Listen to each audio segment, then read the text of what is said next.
হত্যা চেষ্টার মিথ্যা মামলার দীর্ঘ 20 বছর কারাবরণের পর জামিন পেয়েছিলেন।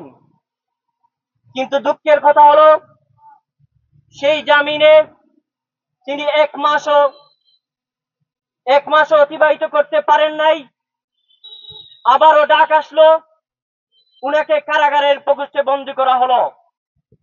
আমরা বলতে চাই, আমরা দাবি জানাতে চাই, জাতীয় প্রেস ক্লাবের সামন থেকে জাতিকে জানাতে চাই, যদি এমপি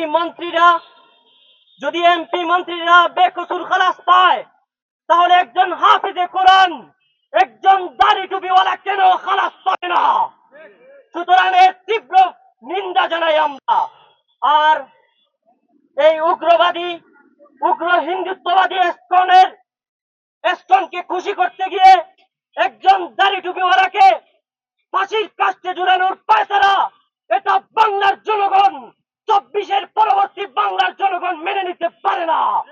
ছাত্র জমিয়ত ঢাকা মহানগর দক্ষিণ দায়িত্বশীল ও সিনিয়র নেতৃবৃন্দ, উপস্থিত আছেন সাংবাদিক বন্ধুগণ, আপনারা ইতিমধ্যে অবগত আছেন বিগত ফ্যাসিস্ট সরকারের অন্যতম কারিগর বাবু সরঞ্জিত সেন গুপ্তের হত্যা মামলার 9 জন আসামি ছিল।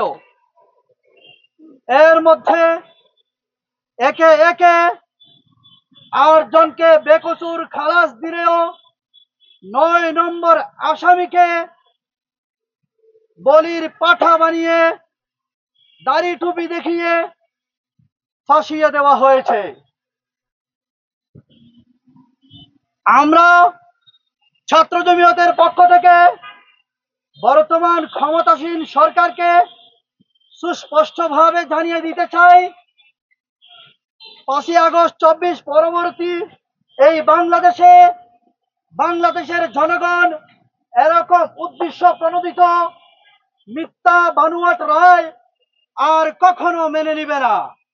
এই 24 পরবর্তী বাংলাদেশে ভারতকে খুশি করার জন্য তথাকথিত মেকানিজম পূর্ণ কোন রায় বাংলাদেশের জনগণ আর মেনে নিতে প্রস্তুত নয়।